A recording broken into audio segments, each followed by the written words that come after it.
Hello everybody and welcome back to my channel. I'm Coldfire and today we're going to bring in you the king of rock and roll, Elvis Presley. And this is a song called That's Alright, and it's from his 1968 comeback special. And I was just going down and trying to find a good song by Elvis. I think all of his are great, but I'm going to be exploring more. But just give you a brief background of Elvis Presley. His real name was Elvis Aaron Presley. He debuted on the studio albums as an American rock and roll singer. It was he released by RCA Victor on March the 13th, 1956, catalog number 1254. The recording sessions took place on January 10th and in Nashville studios. And but let's see, and it goes on and says that he is the king of the rock and roll. And let's just get a listen to this song here and tell me what you think of it as we listen to it. That's Alright, Elvis Presley, 1968 comeback special. There's an old rhythm and blues type song called That's Alright Little Mama, and we only had 2 or 3 instruments at a time. And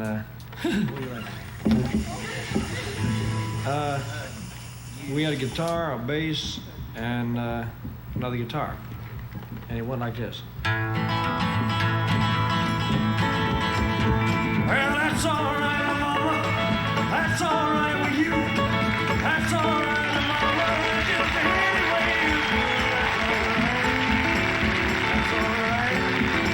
That's alright, mama. Anyway. Well, mama, she done told me. Papa done told me too. Son, that gal you fooling with, she ain't no good for you. That's alright. That's alright. That's alright, mama. Anyway. Well, I'm leaving town, baby. I'm leaving town for sure. Well, then you won't be bothered with me hanging around your door. But that's alright.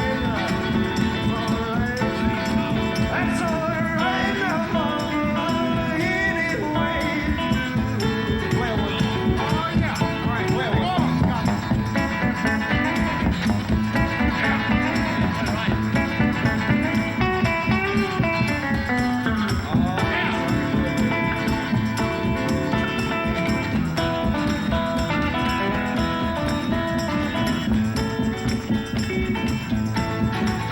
I'm leaving town, baby. I'm leaving town to show. Oh, then you won't be bothered with me hanging around your door. That's alright. That's alright, mama. Anyway. That's alright.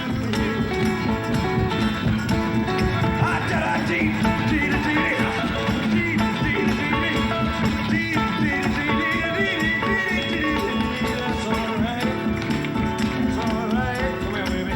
That's alright, mama. Anyway. One more time.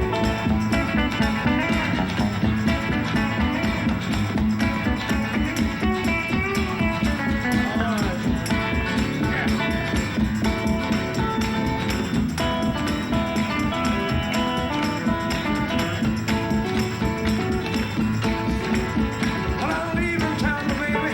I'm leaving town to show. Oh, then you won't be bothered with me hanging around your door. That's alright. That's alright. That's alright, mama. Anyway.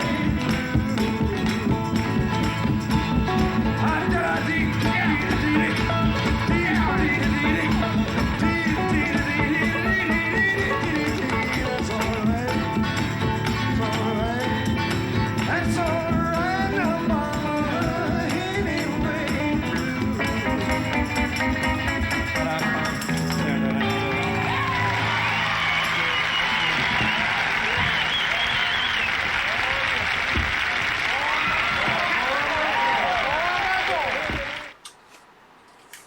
Well, that's the reason why he is called the king of rock and roll and will always be the king of rock and roll. There will never be another Elvis Presley.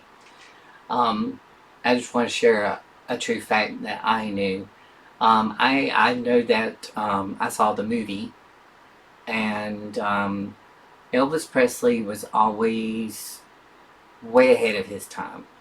Um, I knew that he was one of his family was the only ones to grow up around, the African American community in some of the poorest parts of Memphis, and he got a lot of his soulfulness and the rhythm shaking and everything that everyone called devil music and all this other stuff that was going around. He learned that from getting so musically emotionally involved in what he was hearing, that was the vibe that he gave off. He had to shape to, because he really got the music, and his music was just a broad spectrum of more than just rock and roll. I mean, he was heavily influenced by the African American community at the time, and he preferred that more over the traditional rock and roll. And he worked with a lot of greats at the time and was widely criticized for doing that, and which kind of helped bridge the gap, because he loved the Motown music, and at the time it was segregated, and he didn't believe in the inequalities that were going on in the world, in this, up into, especially in the 50s and 60s and up into the 70s, and that greatly disturbed him. But one fact that I do know is that my favorite singer, Patsy Cline, whenever she had her first audition at the Grand Ole Opry, was the same time that Elvis Presley auditioned at the Grand Ole Opry, and that's how they met. The guy that was in charge of, I guess, handpicking people he thought that were quality material to put on the Grand Ole Opry, he told Patsy Cline that she needed to go back to Winchester, Virginia, where she was from, and continue playing the bar scenes or do whatever she needed to do, because she wasn't never going to make it in music. And at the same time, he heard Elvis Presley.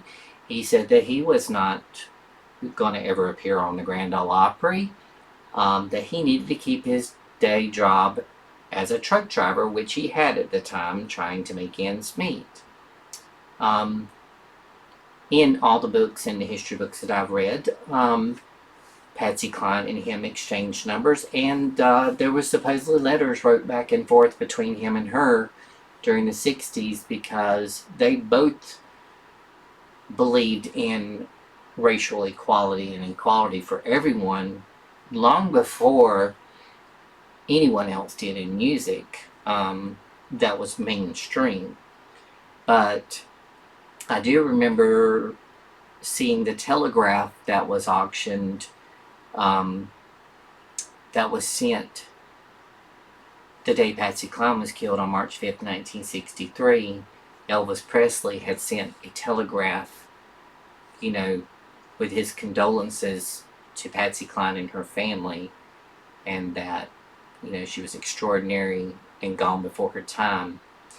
But that goes to show you, the impact that Elvis and the greats, Patsy Cline, and they just don't make them anymore, and they never will. All they can do is try to replicate artists today and see what they can do, and every now and then they do come out with a good song, but there's nothing like the classics. There's nothing like Elvis. I hope you enjoyed this as much as I do. Please like, subscribe, and comment, and please suggest more Elvis songs that I should react to, or any other artist that you'd like for me to react to. I hope you enjoyed it. Have a great day, stay safe, and be kind to everyone. Bye-bye.